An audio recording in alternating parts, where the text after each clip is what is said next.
Shalom para peserta Bible Study yang dikasihi Tuhan. Kita kembali akan belajar dari kitab Keluaran, masih seputar peristiwa yang terjadi di Gunung Sinai. Kita akan belajar dari Keluaran 32 sampai 34 yang saya beri judul antara dosa dan kemurahan. Di sini kita melihat ada dosa besar yang dilakukan orang Israel, namun juga kita akan melihat kemurahan Tuhan. Kita lihat bagian yang pertama, sebuah peristiwa yang sangat terkenal tentang anak lembu emas. Ya, kita akan melihat bagaimana umat Israel, umat Allah, memalsukan Allahnya. Kita baca bersama Keluaran 32 ayat 1 sampai 4. Ketika bangsa itu melihat bahwa Musa mengundur-undurkan turun dari gunung itu, maka berkumpullah mereka mengerumuni Harun dan berkata kepadanya, "Mari buatlah untuk kami Allah." Perhatikan, mari buatlah untuk kami Allah yang akan berjalan di depan kami, sebab Musa ini orang yang telah memimpin kami keluar dari tanah Mesir. Kami tidak tahu apa yang telah terjadi dengan dia. Lalu berkatalah Harun kepada mereka, "Tanggalkanlah anting-anting emas yang ada pada telinga istrimu, anakmu laki-laki dan perempuan, dan bawalah semuanya kepadaku." Lalu seluruh bangsa itu menanggalkan anting-anting emas yang ada pada telinga mereka dan membawanya kepada Harun.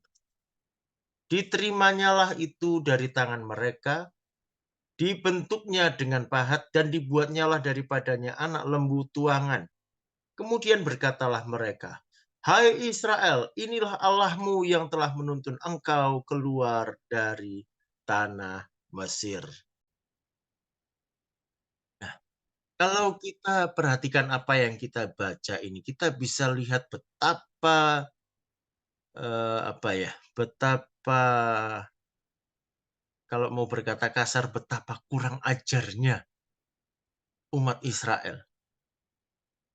Mengapa saya katakan begitu? Kita lihat situasinya ya. Mereka ada di Gunung Sinai. Nah,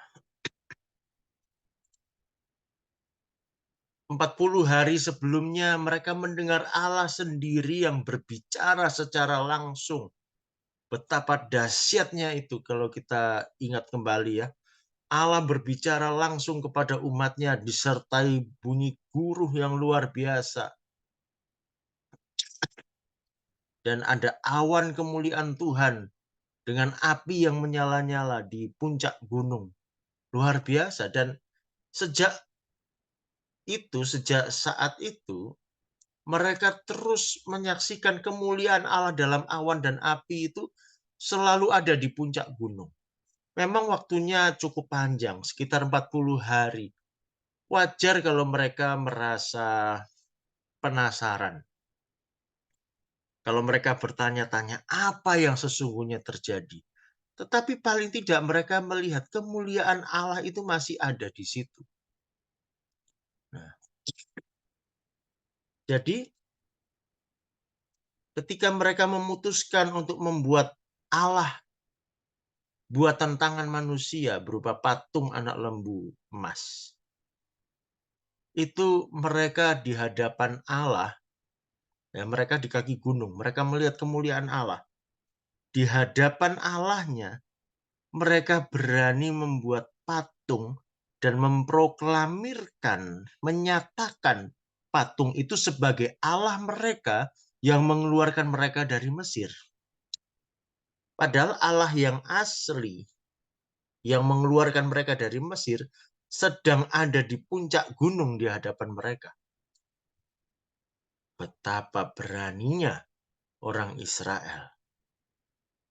Ya. sangat tidak menghormati Allah.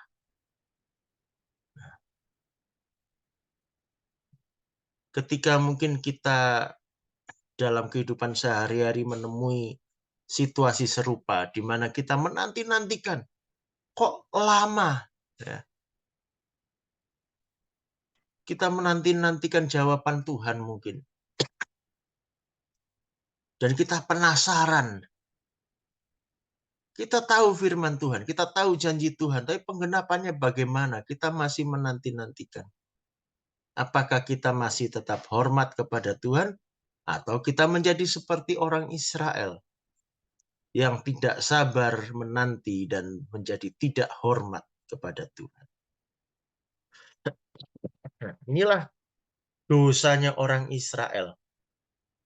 Membuat Allah palsu secara terang-terangan di hadapan Allah yang asli. Dan ini keadaannya didukung juga oleh adanya pemimpin yang tidak tegas. Ya. Mereka meminta kepada Harun untuk dibuatkan patung lembu itu. Nah, Harun ini adalah salah satu pemimpin umat. Dia yang selalu bersama dengan Musa. Lah kok bisa-bisanya Harun ini merasa takut terhadap tekanan massa. Ya. Mungkin orang Israel pada waktu itu mulai ngotot, berteriak-teriak, mungkin demo gitu ya. Dan Harun rupanya takut dan akhirnya tunduk pada tekanan massa. Dia lebih takut pada manusia daripada kepada Tuhan. Kita bisa baca pengakuannya dalam Keluaran 32 ayat 21 sampai 22, kemudian ayat 25. Lalu berkatalah Musa kepada Harun, apakah yang dilakukan bangsa ini kepadamu, sehingga engkau mendatangkan dosa yang sebesar itu kepada mereka? Tetapi jawab Harun, janganlah bangkit amarah tuanku. Engkau sendiri tahu bahwa bangsa ini jahat semata-mata. Ketika Musa melihat bahwa bangsa itu seperti kuda terlepas dari kandang, sebab Harun telah melepaskannya, sampai menjadi buah cemooh bagi lawan mereka. Nah, perhatikan di sini. Harun melepaskan mereka.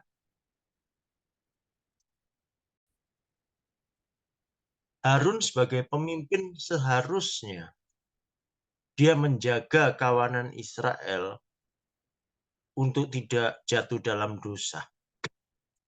Tetapi ini justru Harun membiarkan, bahkan menuruti keinginan orang Israel untuk melakukan sebuah dosa yang besar. Nah, kita harus belajar dari sini ya. Kita jadi orang yang benar, jadi anak Tuhan, harus berani tegas mempertahankan apa yang benar. Bukan ikut dengan situasi. Bukan dikalahkan oleh keinginan manusia.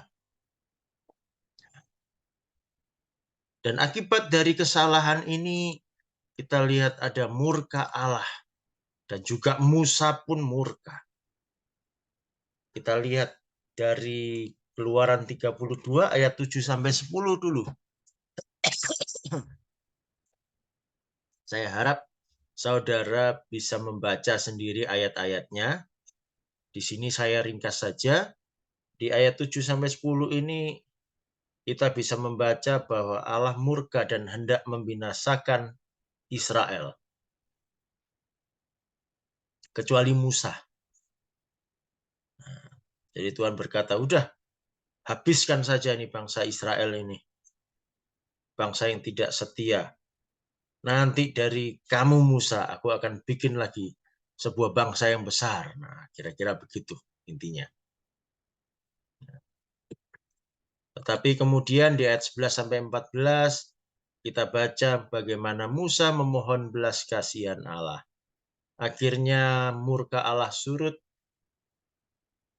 Allah tidak jadi membinasakan bangsa itu.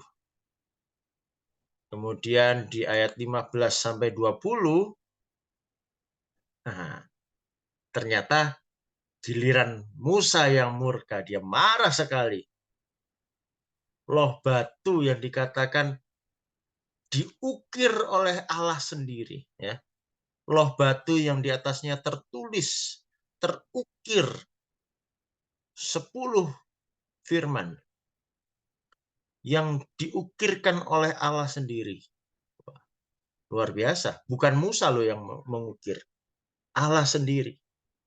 Oleh Musa dipecahkan, dilemparkan. Saking apa ya? Saking marahnya Musa, kecewa sekali dia. Dia baru menerima loh batu, tanda perjanjian dengan Tuhan. Ternyata umat Israel sudah membuat Allah yang palsu.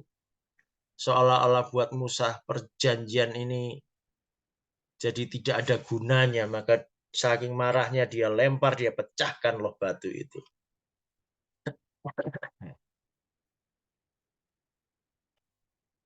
Dan di sini kita uniknya melihat Allah tidak mencegah loh. Nah, Allah pun kecewa dengan Israel. Allah mengizinkan, Allah membiarkan Musa memecahkan loh batu itu.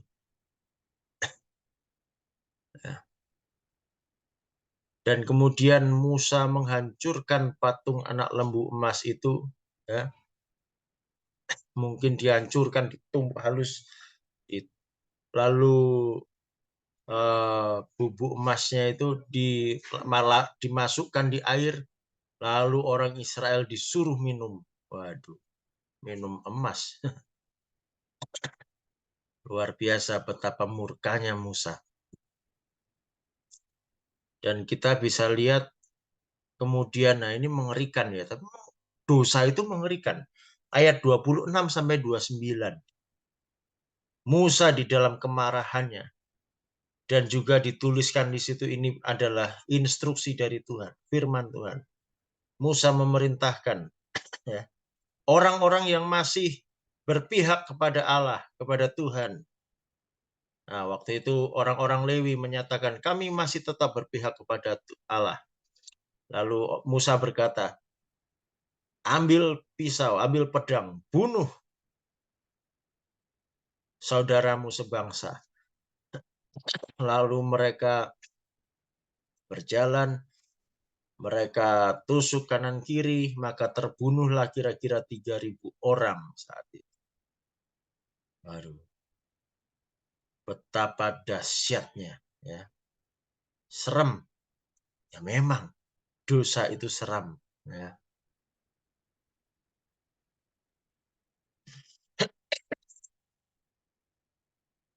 Jadi di sini kita melihat memang ada kegeraman murka Allah yang dinyatakan.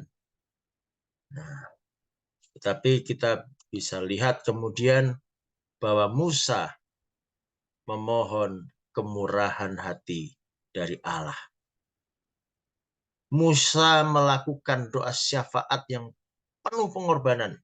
Penuh pengorbanan bagaimana? Mari kita lihat. Bagaimana Musa bernegosiasi dengan Allah. Ini beresiko. Ya. Musa melakukan negosiasi yang sangat berani dengan Allah. Risikonya besar. Ya, kita lihat di pasal 32 ayat 11 sampai 14. Di situ Musa memohon supaya Allah membatalkan niatnya memusnahkan bangsa Israel. Dengan Musa mengajukan atau perihal janji Allah pada Abraham, Ishak dan Yakub. Masakan Allah mau memusnahkan bangsa Israel, keturunan Abraham, Ishak dan Yakub. Juga bagaimana Allah sudah membuat mujizat-mujizat di Mesir. Orang-orang Mesir sudah bisa dibilang terkagum-kagum dan syok juga ya melihat mujizat Tuhan, pembelaan Tuhan atas Israel sedemikian rupa. Masakan kemudian Orang Mesir akan mendengar, wah ternyata bangsa Israel itu dimusnahkan Allahnya sendiri. Waduh, kan jadi berita tidak baik. Mendengar itu Allah mengurungkan niatnya. Kemudian dilanjutkan lagi oleh Musa. Di ayat 31 sampai 34, dilanjutkan di pasal 33 ayat 1 sampai 3. Musa memohon pengampunan untuk Israel. Nah, untuk ini Musa berkata, kalau bangsa Israel tidak diampuni, lebih baik coret namanya, coret nama Musa dari kitab Allah. Musa bersedia binasa bersama Israel kalau Israel tidak diampuni. Kita bisa melihat di sini betapa Musa itu mengasihi bangsanya walaupun dia tadinya juga murka sekali, marah sekali, kecewa, tetapi tetap dia mengasihi bangsanya. Dan Allah menjawab Musa dengan menyatakan keadilan. Siapa yang berdosa harus menanggung akibatnya pada waktunya, karena Allah berkata nanti pada harinya nanti. Mereka harus menanggung akibat dosanya. Tapi saat itu Allah menyuruh Musa memimpin Israel ke Kanaan bersama malaikat Allah. Nah, di sini kita lihat, tadinya Allah ingin memusnahkan seluruh Israel. Tetapi karena permohonan Musa sampai di titik ini, Allah berkata, biar nanti yang salah, yang berdosa, mereka yang dihukum. Nah, jadi tidak lagi semuanya dihukum. Hanya mereka yang jelas-jelas bersalah. Siapa saja? Allah yang tahu, Musa jelas tidak tahu. Nah, kita memang bisa melihat nanti dalam perjalanan di padang gurun, orang Israel itu generasi yang dari Mesir, mereka semuanya tidak masuk Kanaan. Mereka mati di padang gurun. Hanya Yosua dan Kaleb 2 orang. Yosua dan Kaleb saja yang masuk Kanaan dari generasi orang Israel yang keluar dari Mesir. Selebihnya adalah orang-orang Israel yang terlahir di padang gurun. Jadi bukan yang melakukan pemberontakan terhadap Allah ini. Ya. Jadi Allah menyuruh Musa memimpin Israel ke Kanaan bersama malaikat Allah. Nah ini menarik. Allah berkata, aku tidak akan menyertai engkau. Nah, aku tidak akan berjalan sendiri di tengah-tengahmu. Nah, gitu. Tetapi akan ada malaikat Allah yang menyertai mereka. Nah, reaksi umat Israel bagaimana dan reaksi Musa ternyata ini mengerikan loh. Kalau kita lihat mungkin wah masalah selesai sudah. Diampunilah, pokoknya nggak dibinasakan Israel. Tetap dibawa ke Kanaan, ke tanah perjanjian. Disertai malaikat Allah loh, bagus kan? Oh, lihat dulu bagaimana ini malaikat Allah ini yang dimaksud seperti apa. Ya, kalau kita lihat reaksinya umat Israel luar biasa ini. Ya, Keluaran 33 ayat 3 dan 4 berbunyi begini. Yakni ke suatu negeri yang berlimpah-limpah susu dan madu, sebab aku tidak akan berjalan di tengah-tengahmu, karena engkau ini bangsa yang tegar tengkuk, supaya aku jangan membinasakan engkau di jalan. Nah, ketika bangsa itu mendengar ancaman yang mengerikan ini, berkabunglah mereka dan seorang pun tidak ada yang memakai perhiasannya. Nah, sini kita lihat reaksinya luar biasa sekali. Jadi mereka merasa ini adalah ancaman. Loh, padahal Allah berkata, sudah aku tidak usah berjalan di tengah-tengahmu, supaya jangan kalian aku hukum. nanti ada malaikat yang menyertai kalian. Nah, tapi ini mengerikan di telinga bangsa itu. Kenapa mengerikan? Oke, yang pertama, Tuhan Allah tidak berjalan di tengah-tengah mereka. Itu mengerikan. Ya, karena apa? Sejak mereka keluar dari Mesir, bahkan sejak sebelum keluar dari Mesir, ya, dengan 10 tulah itu Allah menyatakan kebesarannya, kedahsyatannya. Rupanya saat ini mereka ingat, mereka bisa sampai di Sinai itu pun karena mujizat-mujizat yang dikerjakan Tuhan. Lah kalau Tuhan Allah tidak menyertai mereka bagaimana nanti, ya? Lalu selain itu, ada satu lagi yang sering luput dari perhatian kita.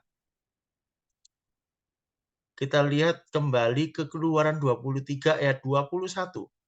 Ketika pertama kali Allah menyatakan akan mengutus seorang malaikatnya memimpin orang Israel dalam perjalanan, Allah berkata begini, jagalah dirimu di hadapannya, di hadapan malaikat itu maksudnya. Dan dengarkanlah perkataannya. Janganlah engkau mendurhaka kepadanya, sebab pelanggaranmu tidak akan diampuninya, sebab namaku ada di dalam dia. Nah, ini mengerikan. Mengerikannya bagaimana? Ya, bayangkan dikatakan Israel itu bangsa yang tegar tengkuk, artinya keras kepala, cenderung untuk melakukan pelanggaran, suka berontak.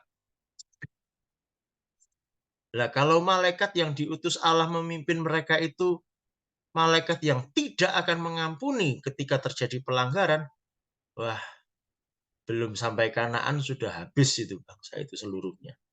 Musnah nanti bangsa Israel. Ini mengerikan. Ya. Konsekuensinya ini luar biasa. Dan bangsa Israel serta Musa rupanya sadar. Daripada bersama malaikat yang seperti ini, masih lebih aman mereka bersama Tuhan Allah sendiri. Walaupun Tuhan Allah berkata, kalau aku berjalan di tengah-tengah bangsa ini, ya, nanti aku binasakan bangsa ini kalau mereka berdosa. Dalam kegeramannya Allah berkata seperti itu. Tetapi Musa dan orang Israel sadar bahwa Allah selain adil, Allah punya belas kasihan.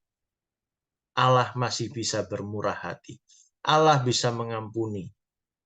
Berbeda dengan malaikat yang dikatakan oleh Allah akan memimpin ini. Tidak ada ampun. Wah, gawat. Ya. Apalagi Musa sadar Israel ini sangat suka memberontak. Dari awal ketika di Mesir sebelum keluar, juga terjadi orang Israel pun berontak terhadap Musa. Ya. Mengingat pengalaman itu Musa khawatir. Nah, maka apa yang dilakukan Musa? Di ayat 12 sampai 17, Musa memohon penyertaan Allah sendiri, bukan malaikat. Ya. Musa berkata, kalau bukan Tuhan sendiri yang menyertai, aku tidak mau berjalan. Kami tidak mau berjalan. Jangan suruh kami pergi kalau bukan Allah sendiri yang menyertai.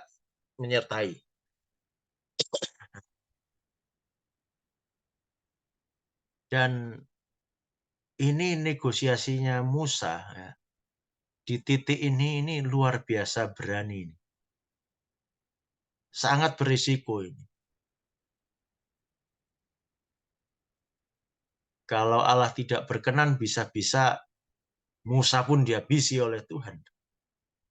Bayangkan situasinya, kalau saya utarakan dengan bahasa sehari-hari kita.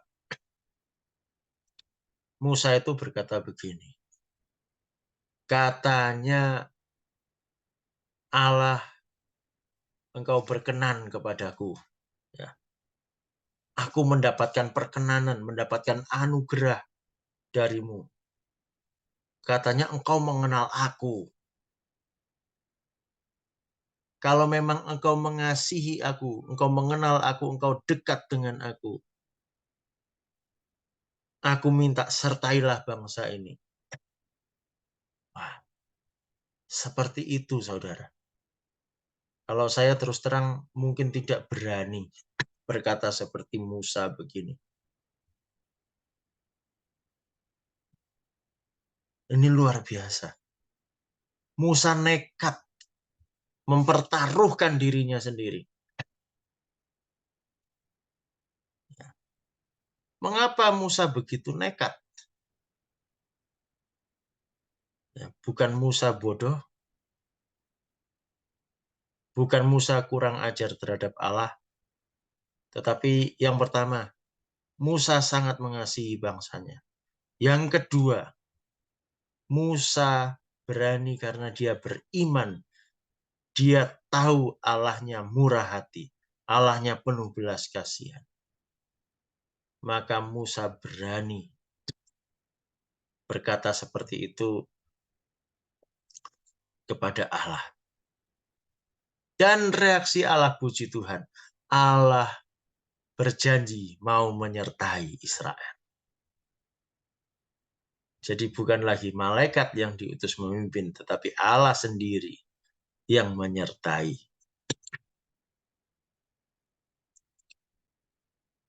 Kemudian Musa masih meminta lagi sebuah tanda peneguhan, yaitu Musa meminta Allah menampakkan kemuliaannya, kehadirannya, supaya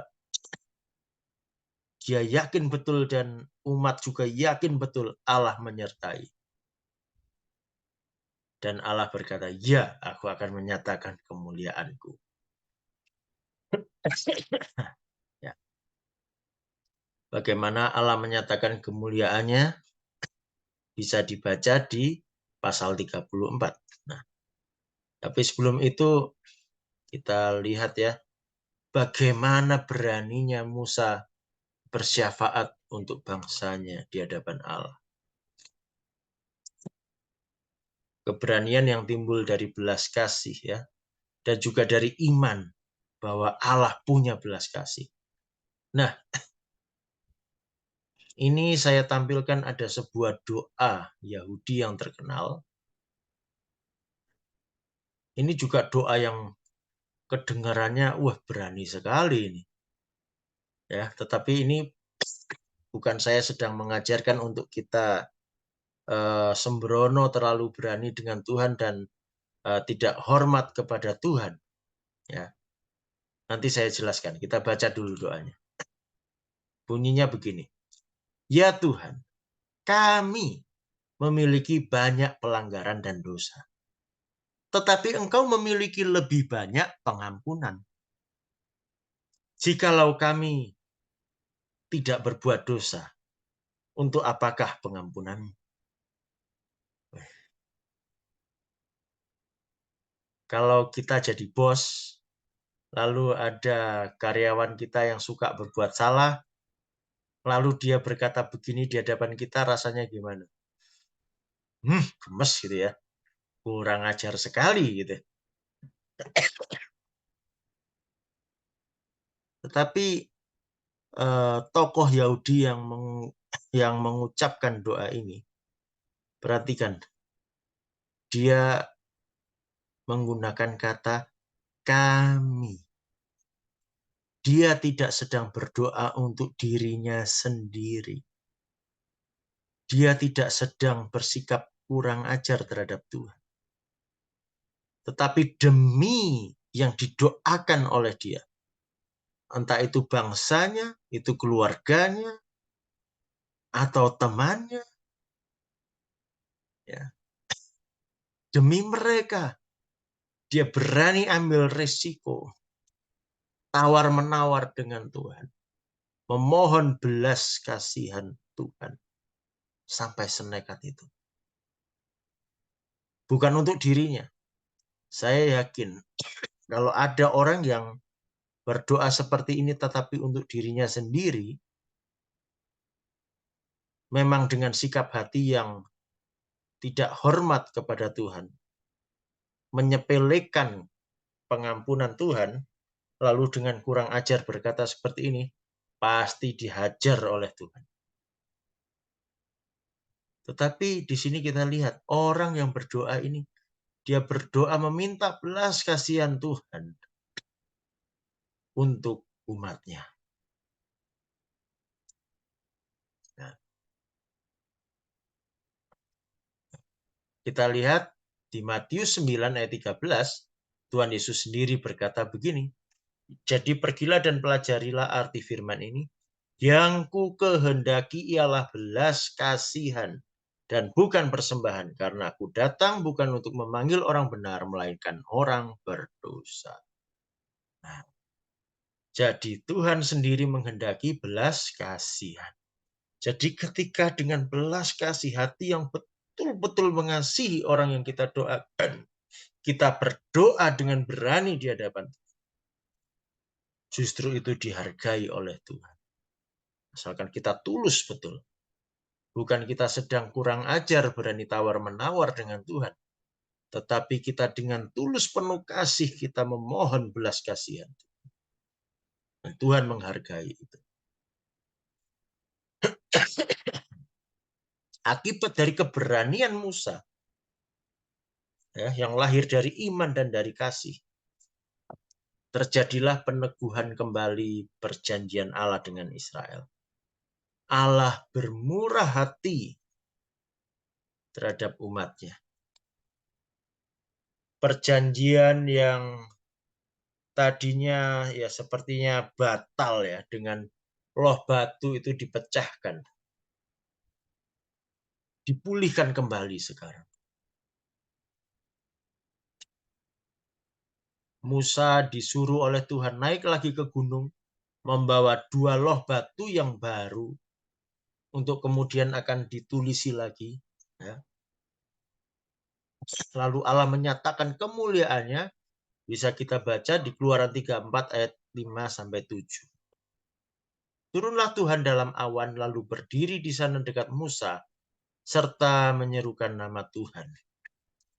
Berjalanlah Tuhan lewat dari depannya dan berseru, Tuhan, Tuhan, Allah penyayang dan pengasih, panjang sabar, berlimpah kasihnya dan setianya, yang meneguhkan kasih setianya kepada beribu-ribu orang, yang mengampuni kesalahan, pelanggaran, dan dosa, tetapi tidaklah sekali-kali membebaskan orang yang bersalah dari hukuman, yang membalaskan kesalahan bapa kepada anak-anaknya dan cucunya kepada keturunan yang ketiga dan keempat.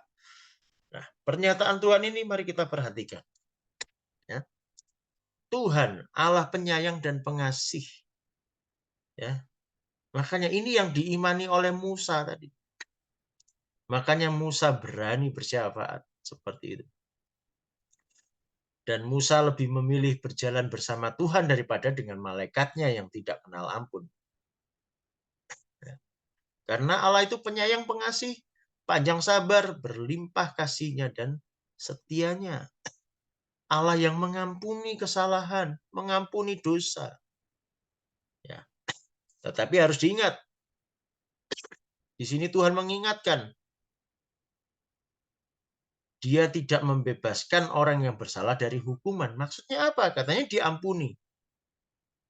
Dosa bisa diampuni. Tuhan mengampuni. Tetapi seringkali akibat dari dosa itu, akibat dari kesalahan, harus tetap ditanggung.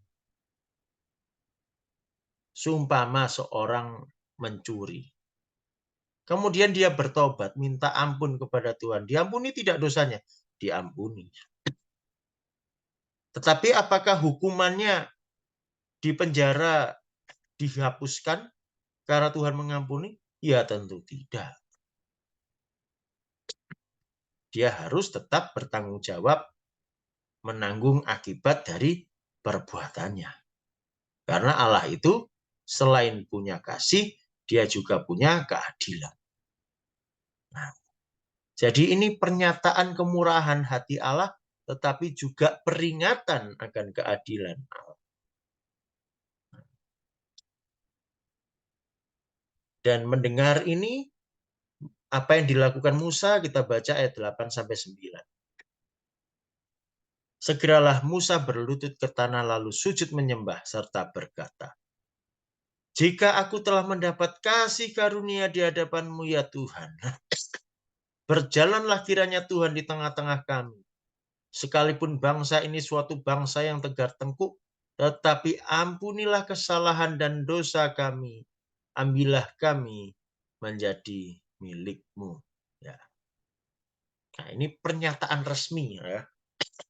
Permohonan Musa itu apa sih di hadapan Tuhan? Karena ini sedang mau memulihkan perjanjian. Ya. Nah, jadi Musa berkata bangsa ini memang tegar tengkuk. Tapi mohon ampunilah kesalahan dan dosanya. Gitu ya. Dan ambillah kami menjadi milik-Mu. Ya, ini luar biasa permohonan Musa. Kita jadi miliknya Tuhan. Ya, sama seperti kalau kita punya anak atau kita punya keluarga, saudara. Namanya keluarga, kalau berbuat salah ya tentu kita akan mengampuni. Masakan dengan keluarga sendiri yang adalah bagian dari hidup kita, kita tidak mau mengampuni. Kira-kira begitulah ya, permohonan Musa di hadapan Tuhan. Ambillah kami menjadi milik-Mu Tuhan. Kalau kami bersalah, mohon ampunilah, karena kami milik-Mu. Dan kemudian setelah itu, reaksi Tuhan bagaimana? Ayat 10, firman-Nya, sungguh aku mengadakan suatu perjanjian. Perjanjiannya oleh Allah diperbaharui lagi. Ya. Kalau kita baca selanjutnya sampai 11 sampai ayat 26, itu kita melihat Allah mengulangi lagi firman-Nya. Ketentuan-ketentuannya di dalam perjanjian itu seperti apa. Sama seperti yang kita sudah pelajari di 2 pertemuan sebelumnya, diulang lagi oleh Allah. Dan di ayat 27 sampai 28, berfirmanlah Tuhan kepada Musa, tuliskanlah segala firman ini sebab berdasarkan firman ini telah kuadakan perjanjian dengan engkau dan dengan Israel. Dan Musa ada di sana bersama-sama dengan Tuhan 40 hari, 40 malam lamanya. Tidak makan roti dan tidak minum air. Dan ia menuliskan pada loh itu segala perkataan perjanjian, yakni ke-10 firman. Nah, kemudian ada lagi yang luar biasa di sini. Nah, wajah Musa bercahaya. Ya, di ayat 29 sampai 30. Ketika Musa turun dari gunung Sinai, kedua loh hukum Allah ada di tangan Musa. Ketika ia turun dari gunung itu, tidaklah ia tahu bahwa kulit mukanya bercahaya oleh karena ia telah berbicara dengan Tuhan. Ketika Harun dan segala orang Israel melihat Musa, tampak kulit mukanya bercahaya, maka takutlah mereka mendekati dia. Musa bercahaya, menampilkan sinar kemuliaan Allah. Bukan dari dirinya sendiri, tapi dari Allah. Mengapa Allah memberikan itu? Supaya orang-orang Israel sadar. Betul-betul yang disampaikan Musa adalah dari Allah. Ada kemuliaan Allah pada Musa. Ada otoritas Allah pada Musa. Maka orang Israel harus mendengar. Ya, karena memang orang Israel suka berontak. Ya. Jangankan kepada Musa, kepada Tuhan saja mereka memberontak. Ya, makanya Allah memberikan tanda ini. Wajahnya Musa bercahaya. Supaya orang Israel ingat. Supaya orang Israel sadar. Mereka harus mendengar apa kata Musa. Kesimpulan, beberapa hal yang perlu kita ingat. Ya. Jangan seperti Israel yang tegar tengkuk, keras kepala, ya, suka memberontak, melawan Allah, tidak sabar menantikan karya Allah. Ya, akhirnya kita tidak hormat pada Allah. Jangan kita seperti itu. Ya. Ingat, selain Allah itu murah hati, dia juga adil. Kalau kita berbuat salah, kita akan tanggung akibatnya. Jadi hati-hati. Ya. Tapi kita perlu ingat juga Allah itu kudus dan adil memang. Namun juga dia memiliki kemurahan. Karena itu jadilah seperti Musa. Bersyafaatlah dengan berani di hadapan Tuhan. Ya. Bersyafaat, berdoa bagi bangsa kita, bagi saudara-saudara kita, keluarga kita, atau siapapun yang kita kasihi, yang kita tahu membutuhkan belas kasihan Allah. Bersyafaatlah untuk mereka. Doakan mereka dengan berani. Ya. Keberanian yang muncul dari kasih yang tulus dan dari iman percaya bahwa Allah kita murah hati. Baiklah saudara, itu yang bisa saya sampaikan kali ini. Dan ini adalah bagian terakhir dari seri kitab Keluaran. Ya. Memang masih ada pasal-pasal selanjutnya, tetapi pasal-pasal itu memuat laporan bagaimana ketetapan Allah tentang peribadatan, tentang kemah suci, tentang pakaian imam, perlengkapan di kemah suci, ya semuanya itu dibuat sesuai petunjuk Tuhan. Jadi intinya sebetulnya sudah kita pelajari di 2 pertemuan yang lalu. Jadi bagian itu akan kita lewati. Di pertemuan berikutnya kita akan lanjut dengan kitab berikutnya. Demikian yang saya sampaikan. Kalau ada pertanyaan silakan nanti dituliskan ketika kita berdiskusi dan kita saling menjawab, saling melengkapi. Tuhan Yesus memberkati.